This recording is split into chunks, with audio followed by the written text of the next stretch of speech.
हम पढ़ेंगे क्लास 10 से कृषि यानी एग्रीकल्चर, ज्योग्राफी का चैप्टर 1। तो चलिए पढ़ते हैं। कृषि एक प्राथमिक क्रिया है। ठीक है, कृषि क्या है? एक प्राथमिक क्रिया है। कृषि की दृष्टि से भारत एक महत्वपूर्ण देश है। यानी जो कृषि है वो भारत में बहुत ज़्यादा मतलब प्रचलित है, या फिर हम कह सकते हैं कि ज़्यादा लोग कृषि पर ही निर्भर है। भारत का 2/3 यानी भारत का 2/3 जो जनसंख्या है वो कृषि कार्यों में सम्मिलित है। भारत की कुछ फसलों का उत्पादन निर्यात भी किया जाता है। यानी जो कुछ फसलें हैं वो बाहर भी जाती है, यानी अपने देश से बाहर भी जाती है। कृषि के प्रकार है, एक प्रारंभिक जीविका कृषि और एक वाणिज्यिक कृषि, और एक एक और है गहन जीविका कृषि। देखते हैं हम प्रारंभिक जीविका निर्वाह कृषि को। यह कृषि अभी भी कुछ भागों में करी जाती है, यानी ये पुराने टाइम से चली आ रही है। इसका मतलब ये है, ठीक है ना। अगर हम इस लाइन का अर्थ देखें तो छोटे से टुकड़े पर की जाती है, मतलब ये जो है, मैंने क्या है, नोट्स को एकदम शॉर्ट बनाने की कोशिश की है ताकि आप बोर ना हो। छोटे से टुकड़े पर की जाती है, पुराने तरीकों की जाती है, क्योंकि अपन ने पहले लाइन से देख लिया है कि पुराने तरीके से करी जाती है और पुराने तरीके औजारों को काम में लिया जाता है।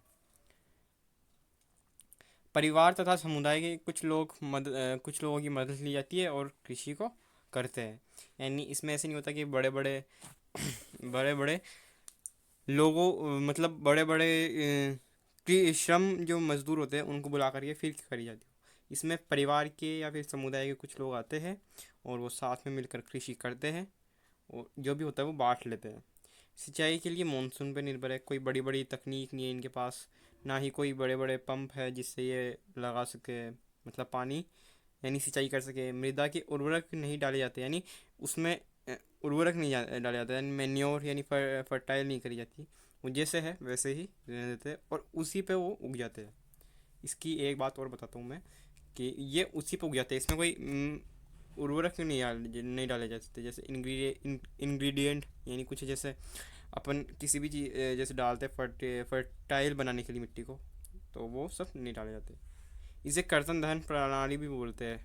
यानी ये कर्तन दहन प्रणाली इसलिए बोलते हैं क्योंकि इसमें क्या होता है कि पहले तो ये ज़्यादातर लोग आदिवासी करते हैं। ठीक है, ऐसी कृषि जो है वो ज़्यादातर आदिवासी लोग करते हैं। और इसमें क्या होता है कि लोग पहले उसको काटते हैं, यानी जंगल को काटते हैं, थोड़ा भाग जंगल का उसको साफ करते हैं, यानी काट करके, और फिर उसे जलाते हैं। कर्तन यानी काटना, दहन यानी जलाना, प्रणाली यानी प्रोसेस, काटना फिर जलाना, फिर उसके ऊपर उगाते हैं। फिर उससे वो अपने आप ही जो मेन्योर उसमें अच्छे अच्छे वो हो जाते हैं, मिनरल्स हो जाते हैं, यानी उर्वरक, मतलब वो ऑर्गेनिक उर्वरक हम उसको बोल सकते हैं। झूम के नाम से भी इसको जाना जाता है, यानी कर्तन दहन प्रणाली को झूम झूम नाम से भी बोला जाता है। यानी जो आदिवासी लोग हैं वो ये करने के बाद में कहीं और चले जाते हैं, मतलब फिर इस पे वापस उगता है, फिर इसके ऊपर जंगल, फिर वापस यहाँ पर आ जाते हैं। तो इस तरह से ये सेफ है, यानी ये सही है अगर मेरे नज़र में देखे तो ये खेती। अब देखिए किस नाम से जाना जाता है। मैंने क्या नोट्स को थोड़ा शॉर्ट बनाया तो इसमें थोड़ी सी आपको दिक्कत हो सकती है, वैसे मैं आपको समझा दूंगा सारा। किस नाम से आता है इसको, कर्तन और दहन प्रणाली को किस किस नाम से जाना जाता है? मेक्सिको में देख लीजिए, मेक्सिको और मध्य अमेरिका में जाना जाता है मिल्पा नाम से। वेनेजुएला, इसमें जाना जाता है कोनुको नाम से। ब्राज़ील में जाना जाता है रोका नाम से। मध्य अफ्रीका में जाना जाता है मसोले नाम से। इंडोनेशिया में जाना जाता है लदांग से। और वियतनाम में जाना जाता है रे से। वियतनाम वाला याद रख लेना, ये बहुत बार आता है। इंडोनेशिया लदांग, मध्य अफ्रीका मसोले, ब्राज़ील रोका, वेनेजुला वेनेजुएला कोनुको, और मेक्सिको एंड मध्य अमेरिका में मिल्फा नाम से। ओके, अब चलते गहन जीविका कृषि पर, जो कि है इसी साइड। जहाँ पर जनसंख्या का दबाव हो, यानी दबाव अधिक हो, वहाँ पर गहन जीविका कृषि करते हैं। ये वहाँ पर होती है जहाँ पर जनसंख्या का दबाव अधिक होता है। यहाँ श्रम गहन कहती है, ये श्रम गहन कहती है। यहाँ पर कोई भी मशीन नहीं आते यहाँ पर, मतलब कोई भी मशीनों से नहीं करते कृषि, खुद ही, मतलब जो लोग हैं वो खुद ही इस पे करते हैं। अधिक मात्रा में जैव रासायनिक निवेशों सिंचाई प्रयोगों किया जाता है। मीन्स इसमें क्या होता है कि अधिक मात्रा में ना जैव रासायनिक निवेशों को लगाया जाता है, यानी सिंचाई की अच्छी व्यवस्था की जाती है। ये मतलब इसमें रासायनिक जो होते हैं उर्वरक उनको भी डाला जाता है। उत्पादनों के लिए साल में एक से ज़्यादा फसल बनाते हैं, यानी उत्पादन ज़्यादा करने के लिए। यानी ये जो एरो बन रखा है, यानी ज़्यादा उत्पादन का मतलब है ये। ज़्यादा उत्पादन के लिए एक साल में ज़्यादा करते हैं, एक से ज़्यादा करते हैं, साल में एक से ज़्यादा। पीढ़ी दर पीढ़ी भूमि का आकार कम हो रहा है। क्यों कम हो रहा है? इसमें क्या होता है, पीढ़ी दर पीढ़ी यानी जैसे कई एक मान लीजिए एक इंसान है, उसके कई उसके दो पुत्र हुए, तो वो दो हिस्सों में बट जाएगी ज़मीन। सॉरी, ऊपर कैसे आ गया? जैसे ये दो दो हिस्सों में बट गई, एक ये। अब मान लीजिए उन दो के भी हुए दो, ठीक है ना, तो ये इसमें बढ़ जाएगी, फिर ये इसमें बढ़ जाएगी, तो ये चार में बढ़ गई। मान लीजिए उन दो के भी हुए दो, तो ये ऐसे बढ़ जाएगी, ठीक है। तो ये छोटी होती रहती है ज़मीन इस हिसाब से। अब हम देखते हैं वाणिज्यिक कृषि। यानी ये वाणिज्यिक, आप इसको नाम से समझ रहे होंगे, बाजार के लिए, यानी इससे हम कुछ कमा सकते हैं। व्यापार के लिए की जाती है, जो कृषि है ये व्यापार के लिए की जाती है। और उच्च पैदावार प्राप्त करने के लिए बड़े मशीनें, अधिक पैदावार वाले बीजों तथा रासायनिक उर्वरकों तथा कीटनाशकों का प्रयोग किया जाता है। यानी मशीनें लगाते हैं इसमें, अधिक पैदावार करने के लिए HYV सीड लगाते हैं। रासायनिक उर्वरकों का सहायता ली जाती है, कीटनाशकों का सहायता ली जाती है ताकि कीड़े ना हो। कृषि के वाणिज्यिक का स्तर विभिन्न प्रदेशों में अलग अलग है। जैसे ये जो वाणिज्यिकरण है ना, ये अलग अलग है, हर जगह अलग अलग है। देखिए कैसे है ये, मैं आपको इसको एग्जाम्पल के तौर पर समझाता हूँ। देखिए पंजाब और हरियाणा में, ये पंजाब और हरियाणा में चावल वाणिज्यिक फसल है। बट हम भाई पे उड़ीसा में देखें तो अगर ये एक जीविका फसल है, यानी इसको हम खाते हैं, इसको बेचते नहीं है। पंजाब और हरियाणा में चावल को बेचते हैं, ठीक है ना। आपने सुना भी होगा पंजाब में परांठे वरांठे खाते हैं, तो इस हिसाब से आप दिमाग लगा भी सकते हो कि वहाँ पर चावल कम ही खाते हैं, वो बेच देते हैं चावल वो, हम इसको कह सकते हैं। रोपण कृषि। अब देखिए रोपण कृषि हम देखते हैं। रोपण कृषि एक प्रकार की वाणिज्यिक खेती है, यानी रोपण कृषि एक प्रकार की वाणिज्यिक खेती है, मतलब वहाँ पर उसको उगाते ही इसलिए ताकि उसको बेच दे। और ये रोपण कृषि में एक जो हम मुख्य रूप से देखते हैं रोपण कृषि में, वो होती चाय होती है, ठीक है ना। रोपण कृषि में चाय उगाते हैं, चाय को वो बेच देते हैं असम के लोग, ठीक है ना। जैसे ये चाय है, मैंने यहाँ पे लिख दिया है, चाय उगाते हैं और इस चाय को बेच देते हैं। चाय के बागान उगाते हैं, फिर उसमें से चाय निकालते हैं और चाय को बेच देते हैं। इस प्रकार की खेती में लंबे चौड़े क्षेत्र में एकल फसल बोई जाती है, यानी एक ही टाइप की फसल बोई जाती है, और वो भी लंबे चौड़े क्षेत्र में। इससे प्राप्त उत्पादन कच्चे माल के रूप में, अच्छा, इससे प्राप्त सारा उत्पादन कच्चे माल के रूप में किया जाता है। यानी ये चाय है, ये कच्चा माल ही तो है ना। अभी देखिए इसमें क्या है, वो डायरेक्ट हमारे पास चाय बन के आ रही है, यानी चाय मीन्स दूध वो सब उबाल उबाल कर फिर वो बन के आ रही है। नहीं, वो कच्चा माल है, उसको हम मिलाएंगे दूध में तब जाकर वो चाय बनेगी। तो इस हिसाब से वो एक कच्चे माल के रूप में ली जाती है। बिक्री बिक्री के लिए होती है, मतलब ये जो है रोपण कृषि बिक्री के लिए होती है ना, ताकि इसको बेच सके। इसलिए परिवहन महत्वपूर्ण योगदान देता है। अच्छा, देखिए चाय असम में उगती है, पर राजस्थान में कैसे पहुंचती है? परिवहन के द्वारा ही तो पहुंचती है। अगर मान लीजिए परिवहन ही ना हो, यानी कोई ट्रक ना हो, कोई रेल ना हो, तो वो हमारे पास कैसे पहुंच सकती है? वो पहुंच ही नहीं सकती। इसलिए परिवहन एक महत्वपूर्ण योगदान निभाता है इसमें, इस रोपण कृषि में। अब देखते हैं शस्य प्रारूप, यानी शस्य ऋतु है, कौन सी फसलें होती है और उनका नाम क्या है और वो कौन से सीज़न में होती है, देख लीजिए। पहले हम देखेंगे रबी फसल। ये बहुत ज़्यादा ध्यान से सुनना, क्योंकि इससे पक्का है कि एक मार्क्स में तो क्वेश्चन आएगा ही। रबी फसल, खरीफ फसल और जायद फसल अक्टूबर और तो दिसंबर के बीच में उगाई जाती है। यानी सर्दियों का मान लो सर्दी आने वाली है, मान लीजिए सर्दी तो हम इतना कह नहीं सकते, रजाई वजाई ओढ़नी शुरू हो जाएगी उस टाइम पे, अक्टूबर से दिसंबर के बीच में। अभी अक्टूबर चल रहा है करंटली, तो दिसंबर तक उगा देते हैं, मतलब बीज डाल देते हैं। और ग्रीष्म ऋतु में, यानी अप्रैल से जून में, जब अपने एग्ज़ाम होते हैं, एग्ज़ाम कब होते हैं? अप्रैल में, मार्च में। अप्रैल से जून में काट लेते हैं इनको, यानी हटा लेते हैं, फिर उनको जैसे अलग अलग काम में लिया जाता है। जैसे गेहूँ, चना, मटर, सरसों आदि, ये जो है ये अपने रबी फसल से, है ना। रबी फसलें हैं। खरीफ फसलें क्या होती है, मानसून के आगमन के साथ जून जुलाई में बोई जाती है ना। अभी मक्के बहुत चल रहा है अभी, ठीक है, अभी देख लीजिए। तो ये मक्का इसी का है एग्जाम्पल, खरीफ फसल का। तो जैसे मक्का हुआ, ये सब हुआ, ये खरीफ फसलों के उदाहरण है। क्या करते हैं, जून जुलाई में तो बो देते हैं और सितंबर से अक्टूबर में काट लेते हैं। देखिए काट रहे हैं, मैं कुछ इससे बनाया है मैंने। अगर कोई नोट्स डाउनलोड करता है तो उसको थोड़ा सा ध्यान रखना।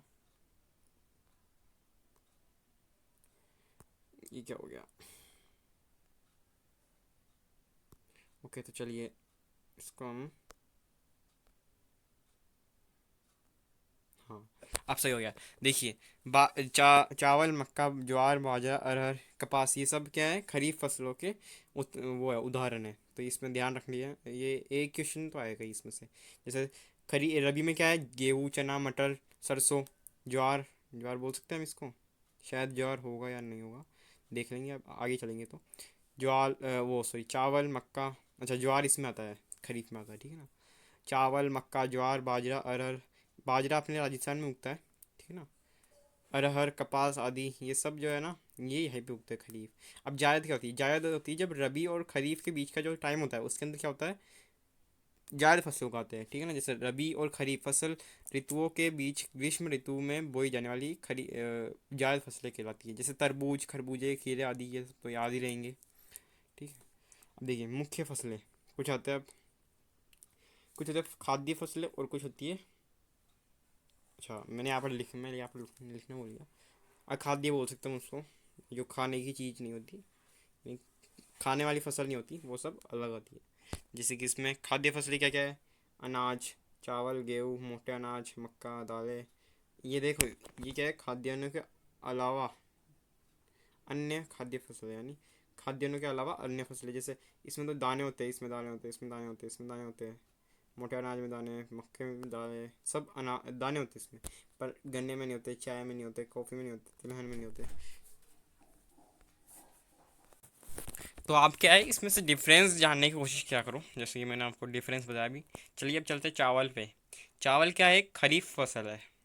मीन्स ये कब उगाई जाती है, ये उगाई जाती है मानसून के टाइम पे, है ना, जब जून और जुलाई में, सॉरी जुलाई, अब देखते हैं अब, हाँ जून और जुलाई में, ठीक है, जून और जुलाई में उगाई जाती है। चावल उगाने के लिए जो है ना टेम्परेचर, वो 24 25 सॉरी 24 नहीं 25 डिग्री सेल्सियस से ज़्यादा तापमान होना चाहिए। यानी उससे कम तापमान पे चावल जो है फसल तैयार नहीं होगी। जैसे कि ये देखिए आप लिखे हुआ 25 डिग्री सेल्सियस से ज़्यादा तापमान चाहिए। चावल के लिए 100 सेंटीमीटर तक ज़्यादा 100 सेंटीमीटर से ज़्यादा वर्षा की ज़रूरत होती है। यानी चावल को उगाने के लिए सबसे ज़्यादा वर्षा की ज़रूरत होती है, यानी बारिश की। चीन के बाद भारत सेकंड सबसे बड़ा उत्पादक है, यानी चीन फर्स्ट है। इससे आप ये याद रखना ना, अगर एग्ज़ाम में आए तो चीन फर्स्ट है, भारत सेकंड है। यहाँ पर मैंने लिख ही रखा है। चीन के लिए चावल के लिए जलोढ़ मृदा की आवश्यकता होती है, यानी जलोढ़ मृदा जरूरी होती है चावल के लिए। चावल का उत्पादन ज़्यादातर भारत में उत्तर भारत के मैदान, उत्तर पूर्वी भारत तथा तटीय मैदानों के डेल्टा वाले क्षेत्र में होता है। देखिए इसमें क्या है, साफ साफ समझ में आ रहा है। अब जलोढ़ मृदा कहाँ पाई जाएगी, जलोढ़ मृदा पाई जाएगी उत्तर भारत में, उत्तर भारत के मैदान में, उत्तर पूर्वी भारत के मैदान में, सॉरी उत्तर पूर्वी भारत में, और तटीय तटीय क्षेत्र, यानी यहाँ पर नदी हो और नदी थोड़ी पीछे चली गई हो, वहाँ पर पाई जाती है, ठीक है ना। और बारिश भी अच्छी होती है, इसलिए चावल की खेती के लिए ये जगह सही है। देखिए कौन कौन सी जगह है, उत्तर भारत, और उत्तर भारत, उत्तर पूर्वी भारत, और तटीय मैदान यानी तटीय क्षेत्र। सिंचाई की उत्तम तकनीकों के कारण चावल का उत्पादन पंजाब, हरियाणा और पश्चिमी यूपी में भी किया जाता है। देखिए अब ये जो पंजाब और ये हरियाणा, ये सब तो है ही नहीं ना, किसके, उत्तर पूर्वी या फिर उत्तर उत्तर भारतीय तो मैदान है ही नहीं, नहीं है। फिर भी इसमें कैसे हो जाता है, इतने ज़्यादा पैमाने पे कैसे फसल हो जाती है चावल की, वो सिंचाई का ही उपयोग करते हैं, बड़े बड़े मशीनों की उपयोग करते हैं, इसलिए यहाँ पर भी हो जाती है। देखिए अब यहाँ पर तो पंजाब, सॉरी पश्चिमी यूपी में भी हो जाती है, यहाँ पर तो उड़ीसा, बिहार, तमिलनाडु, असम, पश्चिम बंगाल, भारत में ज़्यादा, अच्छा हाँ, ये सबसे ज़्यादा जो है ना उत्पादन वो होता है पश्चिम बंगाल में। क्यों होता है, क्योंकि वहाँ बंगाल की खाड़ी है, वहाँ पर बरसात भी होती रहती है, पानी वाला इलाका है वहाँ पर, तो जलोढ़ मृदा वहाँ पर पाई जाती है। तो इसलिए वहाँ पर क्या है, सबसे ज़्यादा उत्पादन होता है चावल का। चावल है ना सबसे ज़्यादा खाया जाता है अपने भारत में, आपको पता नहीं होगा। आप शायद गेहूँ सोचते होंगे इतने दिनों तक, पर गेहूँ नहीं है। ये क्या है कि सबसे ज़्यादा क्या है, चावल खाया जाता है। ओके, और कुछ रह तो नहीं रहा। हाँ, एक रह रहा, देखिए। उड़ीसा में क्या है कि चावल है ना खुद की जीविका को चलाने के लिए यूज़ में लेते हैं। बट हरियाणा और पंजाब में क्या होता है कि इसको बेचने के लिए यूज़ में लेते हैं, है ना, बेचने के लिए उगाते हैं। तो ये थोड़ा सा डिफरेंस ध्यान में रखना, वैसे मैंने शायद ये पहले बता दिया है। देखिए, गेहूँ रबी फसल है, ठीक है ना, ये मैंने सबसे ऊपर लिख रखा है। थोड़ा सा पेन यूज़ करता हूँ मैं। गेहूँ क्या है, रबी फसल है। ओके। और गेहूँ दूसरी सबसे खाद्यान्न फसल है, यानी पहली क्या है, चावल है, और दूसरी क्या है, गेहूँ है। अभी देखिए, हमने ये तो देख लिया कि गेहूँ जो है वो अपने भारत में दूसरा सबसे ज़्यादा खाने वाला खाद्यान्न है ना। और अब देखिए, ये कहाँ उगता है, ये उगता है उत्तर और उत्तर पश्चिमी भागों में पैदा की जाती है, यानी ये कहाँ उगता है, उत्तर पश्चिमी और उत्तर में उगता है ये। उगने के लिए शीत ऋतु एंड पकने के लिए खिली धूप चाहिए इसको। ओके। यानी ये उगता है ना, तो ज़मीन में से उगता है, तो तब तो इसको चाहिए शीत ऋतु। और जब ये उग के पकने लगता है, मतलब जब ये पकेगा, तब इसको चाहिए खिली हुई धूप। और मार्च में देख लीजिए आप, खिली हुई धूप होती है सब जगह, है ना। और उसी में हम देख लीजिए कि है ना, इसमें 50 सेंटीमीटर से 75 सेंटीमीटर वर्षा चाहिए होती है इसको, है ना। क्योंकि ज़रूरी है, इसलिए 50 सेंटीमीटर से 75 सेंटीमीटर तक की वर्षा चाहिए। उगने के लिए महत्वपूर्ण क्षेत्र है गंगा सतलुज मैदान और दक्कन की काली मिट्टी। शायद ये ब्लर आ रही है ना थोड़ी सी इधर। मैं इसको एक बार देखता हूँ, मैं इसमें क्या प्रॉब्लम है इसकी, तो मैं एक बार इसको पॉज करके फिर मैं ऑन करता हूँ इसको, ठीक है। तो अब ये क्लियर आ रही है ना। देखिए, अब क्या है इसमें कि उगने के लिए जो महत्वपूर्ण क्षेत्र है वो है गंगा सतलज मैदान और दक्कन की काली मिट्टी, ये ज़रूरी है इसके लिए। और पंजाब और हरियाणा में और यूपी में सबसे ज़्यादा इसका उत्पादन होता है, ये ध्यान रख लेना। और आगे से मैं इसमें क्या लिखूँगा, इसमें सबसे ज़्यादा, यानी सबसे ज़्यादा उत्पादन ऐसे लिखूँगा मैं इसमें, ठीक है ना। ये सबसे बड़ा उत्पादन क्षेत्र है या फिर कुछ से लिखूँगा, तो सब लिखूँगा उसको शॉर्ट में करके। तो आगे आप समझ जाना। राजस्थान में उगता है ना, राजस्थान में बाजरा भी बहुत उगता है। चलिए, अब देखते हैं हम मोटे अनाज पे। ये क्या होता है, पोषक तत्वों की मात्रा इसमें बहुत ज़्यादा होती है, अधिक होती है इसमें। जैसे ज्वार बाजरा रागी आदि, ये सब जो है सबसे ज़्यादा मतलब पोषक तत्वों से भरपूर होते हैं। अब जो राजस्थान में रहते होंगे वो तो ज्वार बाजरा इन सब के बारे में जानते होंगे, रागी के बारे में भी जानते होंगे कुछ लोग। चलिए अब देखते हैं हम। ज्वार, ये क्या है, थर्ड मुख्य खाद्यान्न फसल है, यानी सबसे ज़्यादा जो खाना जाती, मतलब जो खाते हैं ना अपन, उसमें तीसरी जो सबसे ज़्यादा है ना खाई जाने वाली फसल वो है ज्वार। और वर्षा पर ये निर्भर रहती है, ठीक है ना। सिंचाई की आवश्यकता नहीं होती इसको, मतलब सूखे में उग जाइए। तो राज्य है इसमें जिसमें ये उगती है वो है महाराष्ट्र। सबसे बड़ा उत्पादक, है ना। अब उसको शॉर्ट में सब लिखूँगा तो उसको समझ लेना आप। कर्नाटका आंध्र प्रदेश मध्य प्रदेश, अब इन सब में उगती है। और इसको याद करने के लिए क्या है, माइकल जैक्सन याद रख लो। माइकल से एम से यानी महाराष्ट्र, और जैक्सन यानी जैसे ज्वार। ओके। तो अब चलते हैं हम बाजरा, यानी बाजरा जो है इसका नाम ही है। ये बलुआ एंड उथली काली मिट्टी पर उगाया जाता है, ठीक है ना। ये बलुआ और उथली काली मिट्टी में उगाया जाता है। राज्य है जिसमें ये उगता है वो है राजस्थान उत्तर प्रदेश महाराष्ट्र हरियाणा आदि। और सब ऊ, यानी देख लीजिए यहाँ पर मैंने लिख दिया है अब सब ऊ। तो सबसे ज़्यादा जो उत्पादन होता है वो होता है इसमें राजस्थान में, ठीक है ना। देखिए, इसको कैसे याद रखोगे। देखिए, राजस्थान क्या होता है, सॉरी कुछ गलत। अच्छा, देखिए राजस्थान क्या है, बंजर है ज़मीन है ना। राजस्थान में क्या है, बंजर ज़मीन है। और बाजरा बाजरा बंजर है। तो कुछ इस तरह से आप रिलेट करके याद रख सकते हो। रागी, देखिए रागी मतलब ये जो उगता है वो कहाँ पर उगता है, ये शुष्क प्रदेशों में उगता है, यानी यहाँ पर ठंडा होता है, यहाँ पर बारिश नहीं होती और यहाँ पर ठंड होती है। अब ये रागी उगती है जैसे ये लाल काली मिट्टी, लाल काली बलुआ और दोमट मिट्टी पर उगती है। दोमट और उथली काली मिट्टी पे उगती है ये, ठीक है ना, मिट्टी पर उगाई जाती है। इसकी प्रचुर मात्रा में ये लोह कैल्शियम एंड सूक्ष्म पोषक मिलते हैं इसमें, ठीक है ना। जैसे लोहा आयरन, है ना, कैल्शियम मिलता है, सी है ना, और सूक्ष्म पोषक और भी मिलते हैं। ये कहाँ पर उगती है कर्नाटका में उगती है, ठीक है ना। इसको आर के से याद रख सकते हो आप। किससे? आर के से। आर के से यानी रागी इन कर्नाटका, कुछ ऐसे याद रख सकते हो आप, आर के से। ये कर्नाटका में सबसे ज़्यादा उगती है। ओके, अब चलते हैं हम मक्का पर। मक्का जो है अपना, ये भी बहुत चल रहा है सितंबर अक्टूबर में। मैंने तो बहुत खाया, आपने भी खाया तो बताना। देखिए, इसके लिए ये खरीफ फसल है। टेम्परेचर चाहिए इसकी 21 से 27 तक।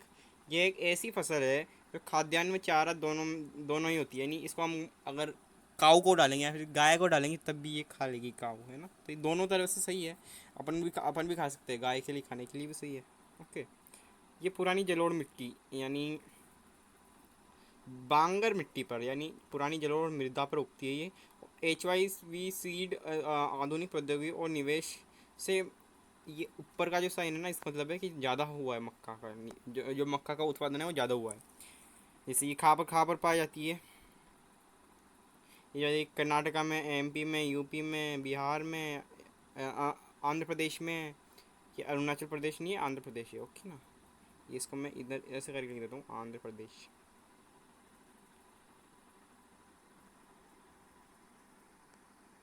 कुछ स्पेलिंग में मिस्टेक हो तो उसको नेगलेक्ट कर देना, क्योंकि इसमें मैं अभी सही से नहीं लिख पा रहा हूँ। आंध्र आएगा ऐसा कुछ, है ना, ऐसे कुछ है। देख लीजिए, आंध्र प्रदेश है। अब देखिए, अच्छा आप इसको कैसे रख सकते हो, कहाँ पर ये ज़्यादा उगती है? MP में ज़्यादा उगती है, तो एम से मक्का और M से MP, तो इस तरह से आप याद रख सकते हो। तो चलिए अब जानते हैं दालों के बारे में। ठीक है, दालों के बारे में जानते हैं। सबसे बड़ा उत्पादक तथा उपभोक्ता है कौन है? भारत है, ठीक है ना। भारत जो है वो सबसे बड़ा उपभोक्ता है, और मतलब उपभोक्ता यानी खुद खाता भी है, ठीक है ना, मतलब, और उत्पादक यानी खुद बनाता भी है और बेचता भी है। दालें शाकाहारी है पर प्रोटीन दायक भी है। आपने आमतौर पर सुना होगा कि अंडा है, ठीक है ना, जैसे अंडा है यही सिर्फ जो होता है प्रोटीन का काम करता है। पर आपने कभी ऐसा भी सुना होगा कि जो, ये क्या हो रहा है, जो अपने दालें हैं वो भी प्रोटीन होती है, प्रोटीन से युक्त होती है ना। तो मैंने यहाँ पर प्रोटीन दायक लिखा है, आप कमेंट करके बताना ये सही है कि नहीं सही है, ठीक है ना। मुख्य फसलें, मुख्य फसलें क्या है? ये मुख्य फसलें उड़द, अरहर, मसूर, मटर, चना, मूंग, ठीक है ना। मैंने कुछ कुछ दालों के नीचे KRK लगाया है, समझ गए ना।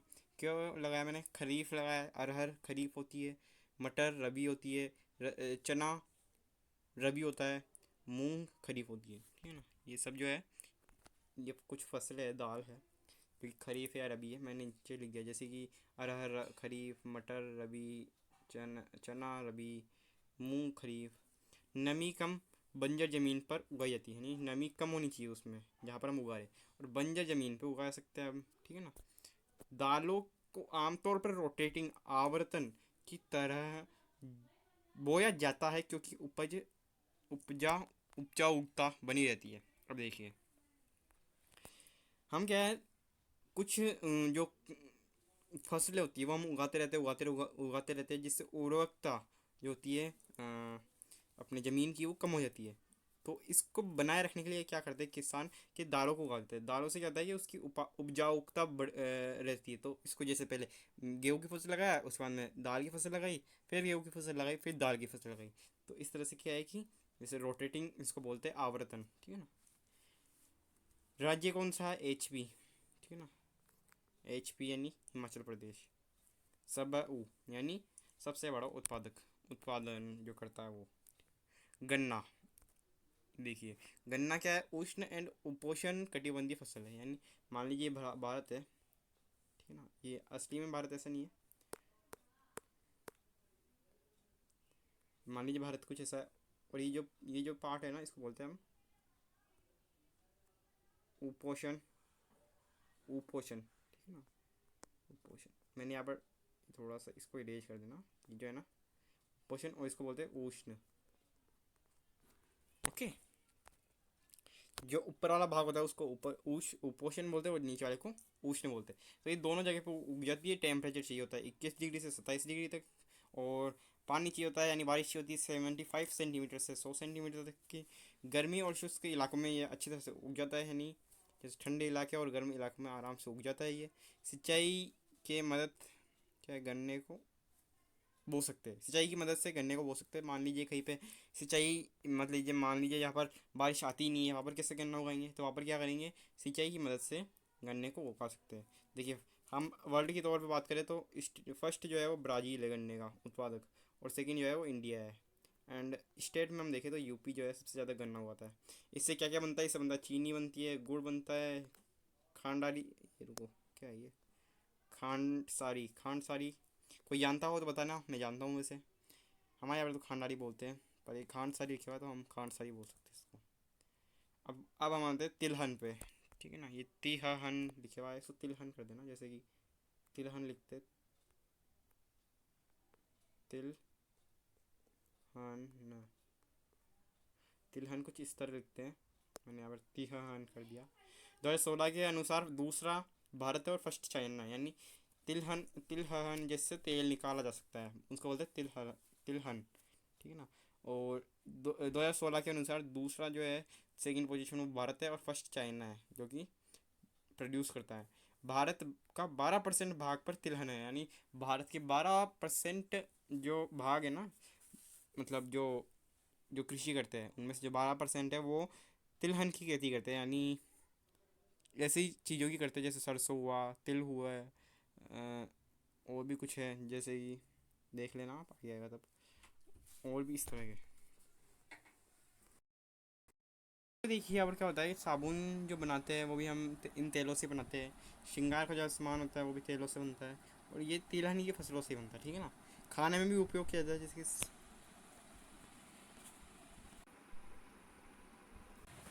और ये वही यहाँ पर देखिए आपकी मूंगफली जो है वो सबसे ज़्यादा प्रोड्यूस होने वाली जो है वो फसल है, तिलहन की फसल है, जो कि क्या है, खरीफ है।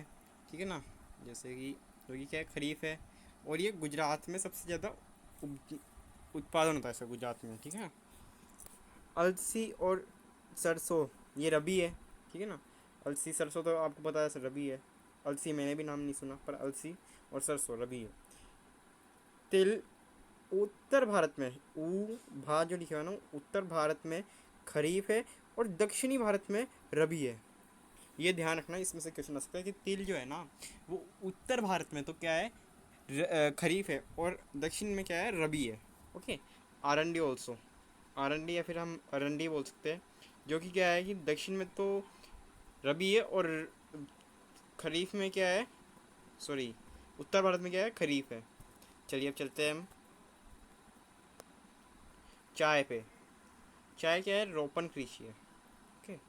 रोपन कृषि है, चाय क्या होती है, रोपन कृषि होती है, और ये पेय पदार्थ है। ओके। अंग्रेजों ने भारत में लाए, ठीक है, ये भी बात सही है।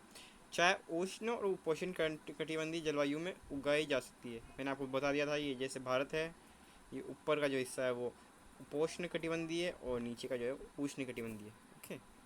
चलिए अब चलते हैं, कंडीशन क्या है, यानी कंडीशन क्या है कि जो वो हर जगह उगाई जा सकती है। वैसे तो असम में उगती है, और एक फेमस जगह है, उस फेमस जगह का नाम है दार्जिलिंग। ठीक है ना, दार्जिलिंग की चाय, ये फेमस जगह है। तो ये हर जगह किस उगाई जा सकती है, कंडीशन है कुछ, मृदा, मृदा में हुमस होनी चाहिए, और जीवाश्म युक्त होनी चाहिए, यानी जो अर्थवोम है उससे युक्त होनी चाहिए, उस मृदा में उगाई जा सकती है। समान रूप से ही वर्षा होनी चाहिए, यानी ऐसे नहीं है कभी कभार तेज़ हो जाए, कभी कभार कमी हो, तो ऐसे समान रूप से होना चाहिए। ऐसे तेज़ होएगी तो उसकी जो कोमल पत्तियाँ होती है वो फट भी सकती है, तो फिर वो सही नहीं रहती। चाय की ताजगी के लिए वही खेत के पास फैक्ट्री बनाई जाती है, ताकि वो पैक हो सके, यानी जो उसकी क्या है कि वो बहुत वो होती है, मतलब जैसे अब अपन थोड़ी देर भी इसको खुला रख जाए तो वो अच्छी नहीं लगती, फिर वो ताजगी बनी रहनी चाहिए। तो उसी के पास में क्या होती है, फैक्ट्री होती है, ताकि जो मज़दूर है वो जल्दी से तोड़ के लाए और फिर फैक्ट्री में दे दे, फिर ताकि वो पैक हो जाए। असम, वेस्ट बंगाल और पश्चिम बंगाल। असम, वेस्ट बंगाल, वेस्ट बंगाल क्या है सब, अच्छा, वेस्ट बंगाल, फिर दार्जिलिंग, फिर दार्जिलिंग में सबसे ज़्यादा उपजाऊ है, सबसे बड़ा उपजाऊ जो है ना स्टेट वो यही है, दार्जिलिंग। स्टेट नहीं है, सॉरी, जगह है एक जगह। ठीक है। अब आते हैं हम कॉफ़ी पे। कॉफ़ी उच्च उच्च गुणवत्ता इन इंडिया, यानी सबसे ज़्यादा उच्च गुणवत्ता की कहाँ मिलती है, वो इंडिया में मिलती है। और अच्छा, ये एक तरह की वो है अरेबिका, ठीक है ना, अरेबिका कॉफ़ी है ये अरेबिका कॉफ़ी अपने इंडिया में पाई जाती है। और ये यमन से आई थी ना, यमन के लोग क्या है यहाँ पर आए और उसमें बीज यहाँ पर बो दिया। तो यमन से आई थी। शुरुआत कहाँ पर हुई इसकी? बाबा बुदान की पहाड़ियों में। और टुडे यानी आज यहाँ पर पाई जाती है नीलगिरी की पहाड़ियों पर पाई जाती है, जो खा है कर्नाटका में और केरल में और तमिलनाडु में। ओके, तो जल्दी आगे चलते हैं हम।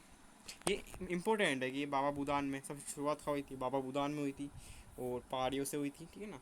अरेबी का जो कॉफ़ी है वो खास से आई थी, वो यमन से आई थी। देखिए आज की जो मतलब अब हम देखते हैं बागवानी फसलें हैं ना, हमने कॉफ़ी तक देख लिया है, हमने बागवानी फसलें। बागवानी फसलों में तो हम अब देखते हैं बागवानी फसलों को, ठीक है ना। ये देखिए अब क्या है कि सब्जी और फसल जो फलों की जो फसलें होती हैं उनको बागवानी फसलें बोलते हैं, ठीक है ना।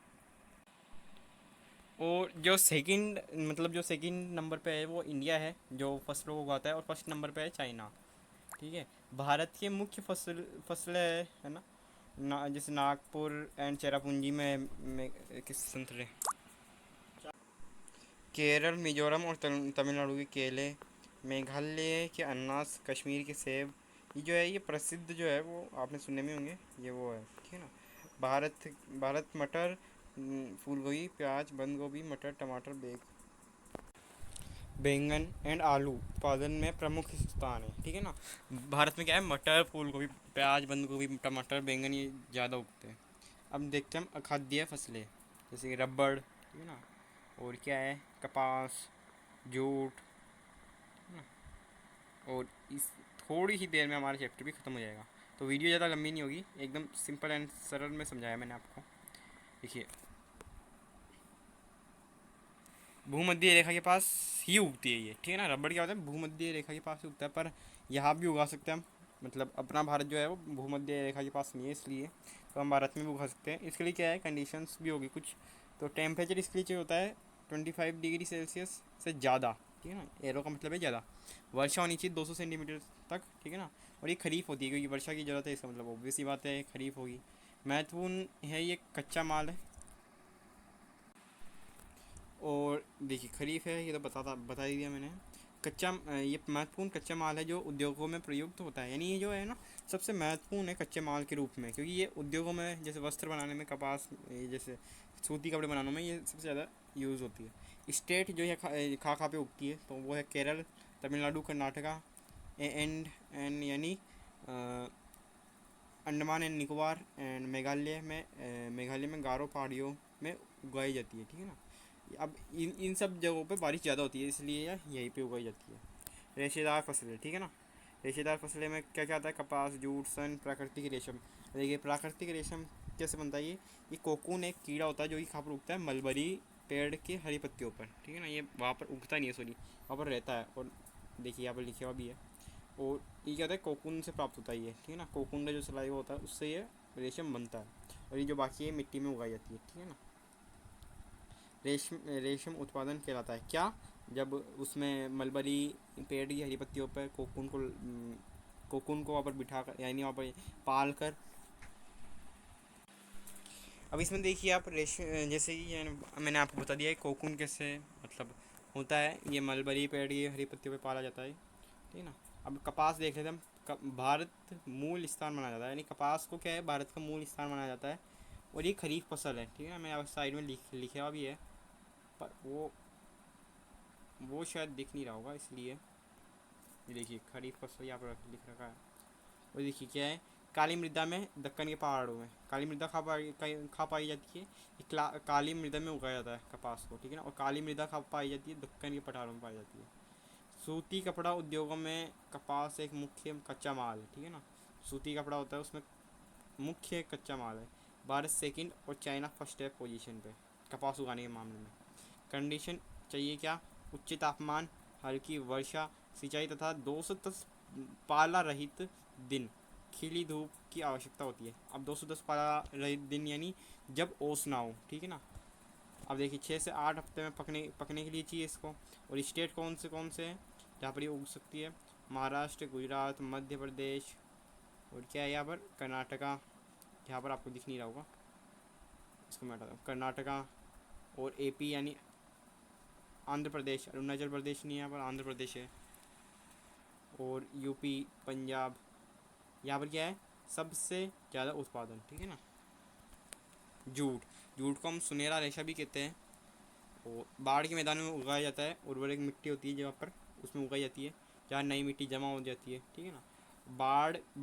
बढ़ने के समय उच्च तापमान की आवश्यकता होती है इसको। स्टेट जहाँ पर ये उग सकता है वो कौन कौन सा है, वेस्ट बंगाल, बिहार, असम आदि सबसे ज़्यादा उगाई जाती है। इस्तेमाल क्या होता है इसका, बोरिया, चटाइया, रस्सी, धागे। अब इसमें देखिए एक दिक्कत भी इसकी, ये महंगी है होती है, क्यों होती है, अगर महंगी होती है तो फिर ये नायलॉन सस्ती होती है, तो नायलॉन ज़्यादा यूज़ में लेते हैं और इसकी मांग कम हो रही है। अब हम देखते हैं प्रौद्योगिकी संस्थागत सुधार, यानी जो प्रौद्योगिकी उसमें क्या संस्थागत सुधार है। ओके, जैसे जोतों की चकबंदी, यानी क्या क्या सुधार किए सरकार ने। जोतों की चकबंदी यानी जैसे कई कई अलग अलग ऐसे टुकड़ों में खेत बसे हुए थे, उनको एक जगह करा। ज़मींदारों से जो ज़्यादा खेत थे वो कम लिए गए और छोटे किसानों को दिए गए। 1960-1970 सुधारों में शुरुआत की गई। पैकेज टेक्नोलॉजी के आधारित हरित क्रांति और श्वेत क्रांति को रणनीतियाँ अपनाई गई, ठीक है। 1980 से 1990 के बीच में फसल बीमा योजना, बैंक से ऋण लेना कम दर पर लेना, मतलब जैसे कम ब्याज पर लेना, वो ब्याज ज़्यादा नहीं लगाते, ठीक है ना। ये सुविधा उपलब्ध कराई गई।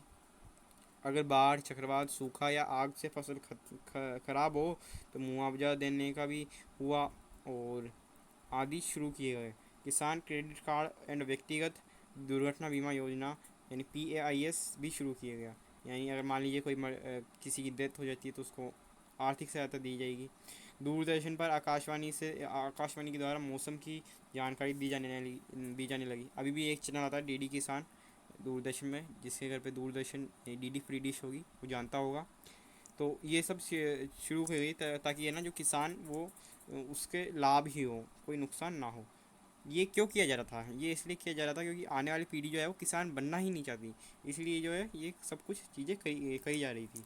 किसानों को बिचौलियों के शोषण से बचने के लिए न्यूनतम सहायता मूल्य, फिक्स दामों बताए गए बनाए गए, सॉरी है ना, बताए गए या बनाए गए कुछ भी हो, किसानों को बता दी गई थी, ठीक है ना। ये एक फ़िक्स वैल्यू बता दी गई थी कि गेहूँ आपको 16 रुपये में बेचना है। आप ऐसे कोई कम में मांगे तो उसको नहीं देना है, ठीक है ना। मतलब वो खुद ही खरीदने लगी थी सरकार 16 रुपये में, और जो हमारे पास जो पहुँचा रही थी वो पहुँचा रही थी 2 रुपये में, यानी जो गरीब लोग हैं उनके पास। बिचौलिए क्या होते हैं, बिचौलिए होते हैं जो बीच में मतलब बीच में उनसे खा जाते हैं, यानी वो मांग लेते हैं कि आप हमको 10 रुपये किलो ही दो अनाज, जबकि उसके वो मतलब पोसा ही नहीं रहा, मतलब हमारे भाषा में ऐसे कह देते हैं। तो बाकी मतलब आगे देखते हैं। भूदान, ग्रामदान, विनोबा भावे, रक्तहीन क्रांति। अब देखिए भूदान, ग्रामदान, ये विनोबा भावे ने शुरुआत की थी इसकी। रक्तहीन क्रांति इसको ये कहलाई गई थी। कृषि की राष्ट्रीय अर्थव्यवस्था, रोजगार एंड उत्पादन में योगदान, रीढ़ की हड्डी है। मतलब ये रीढ़ की हड्डी है, ये तो अलग वाक्य है। कृषि जो है वो रीढ़ की हड्डी है, और ये एक टॉपिक का नाम है। विनोबा भावे एक इंसान था जो शुरुआत की थी जिसने, और वो उसने क्या कहा था कि है ना जितने भी जो बड़े बड़े लोग हैं वो जितना भी भूदान कर सकते हैं छोटे लोगों को वो किया जाए, ठीक है। परंतु अब देखिए अब नया टॉपिक शुरू हो रहा है। परंतु सकल घरेलू उत्पाद में कृषि का योगदान अनुपात घटा है, चिंता का विषय है ये। लगभग 52% जनसंख्या कृषि पर ही निर्भर है, या फिर कृषि ही उनका रोजगार है। कृषि के सुधार के लिए भारत सरकार के भरसक प्रयास किए, यानी बहुत सारे प्रयास करे, जैसे विश्वविद्यालय बनाए, बागवानी विकास की, मौसम विज्ञान और मौसम पूर्वानुमान के लिए विकास किया। जैसे कि अब देखिए इसका जो रीज़न है, यानी जो पहला था, यानी परंतु घर, ये जो क्वेश्चन था कौन सा वाला, ये वाला, यहाँ पर वैसे तो पेन से कर रखा है पर मैं फिर भी आपको एक बार दिखा देता हूँ। जैसे कि ये वाला जो क्वेश्चन है इसका आंसर ये है, रीज़न है इसका, ठीक है ना, क्यों ऐसा हुआ। रीज़न, रासायनिक उर्वरकों पर सहायकी कम कम करने से उत्पादन लगातार बढ़ते रहे, यानी जैसे सब्सिडी कम देने लगे और वो रासायनिक उर्वरकों पर, तो उस पर क्या है कि वो लागत उनकी बढ़ती रही, तो वो सोचे इसमें तो घाटा है, तो फिर इसमें काम करना ही नहीं चाहते थे फिर जो किसान लोग थे। विदेशी कृषि उत्पादकों पर आयात पर कर घटा दिया, यानी कर घटा दिया, जो बाहर से चीज़ आ रही थी ना उस पर कर घटा दिया। और जो अंदर की यानी भारत की चीज़ थी वो महंगी हो गई, और जो विदेश की चीज़ थी वो सस्ती हो गई। तो जो आम लोग हैं वो सस्ती चीज़ लेंगे, इससे विदेशी चीज़ों को अपनाया गया, और जो अपनी मतलब देश का है वो ठुकरा दिया गया। तो इससे भी ये बहुत वो हुआ, इफेक्ट हुआ। किसान निवेश कम कर रहा था, क्यों कर रहा था, अब उसको समझ में आ गया था कि नहीं ये कृषि में कुछ भी नहीं है, तो वो कम निवेश कर रहा था। बढ़ती जनसंख्या से जोतों का छोटा होना, यानी जैसे जैसे जनसंख्या बढ़ रही थी वैसे वैसे मतलब क्षेत्र जो है यानी जो खेत है वो छोटे हो रहे थे। अब आते हैं नए टॉपिक पे, वैश्वीकरण का कृषि पर प्रभाव। जैसे देखिए, इसमें कुछ भी नहीं है, आप एक ये फ्लो चार्ट समझ लो। ब्रिटिश काल था ना, उस टाइम पे क्या हुआ, भारत से कपास ले जाकर वहाँ पर ले गए मैनचेस्टर में या फिर लिवरपूल में, और वहाँ से वस्त्र बना कर वापस भारत लिया है। तो यही है वैश्वीकरण।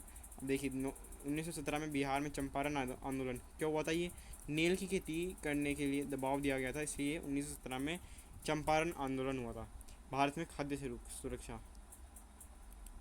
सार्वजनिक वितरण प्रणाली, आप जानते हो, उच्च मूल्य की दुकान, और छोटे किसानों पर जोर देना, यानी उन छोटे किसानों को जोर देना कि तुम ये करो, क्या करो, जीन क्रांति सॉरी, जन जननिक इंजीनियर, बीजों की किस्मों को मिलाकर के एक शक्तिशाली बीज बनाना, और फिर उनको देना किनको, छोटे किसानों को। ये जोर दिया गया कि आप इसको बोओ तो आप थोड़ा सा आप आर्थिक रूप से सही हो जाओगे।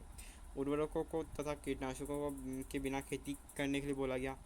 किसानों को खाद्यान्न फसलें उगानी चाहिए, यानी खाद्यान्न फसलें जो खाने वाली फसल है वो उगानी चाहिए ताकि वो अमीर हो, क्योंकि कपास वपास ये कोई आम लोगों के लिए ज़रूरी है नहीं। खाद्यान्न जो है यानी अनाज जो है वो ज़रूरी है, इसलिए ये सब बोला गया। अब देखते हैं हरित क्रांति की सीमाएं। हरित क्रांति की सीमा ये है कि वो जब हरित क्रांति हुई तो ज़्यादा ही रासायनिक यानी उर्वरकों का यूज़ किया गया, कीटनाशकों को यूज़ किया गया, जिससे भूमि निम्नीकरण हुआ। तो इसी के साथ हमारा ये चैप्टर समाप्त होता है। मिलेंगे किसी और वीडियो में, तब तक के लिए बाय।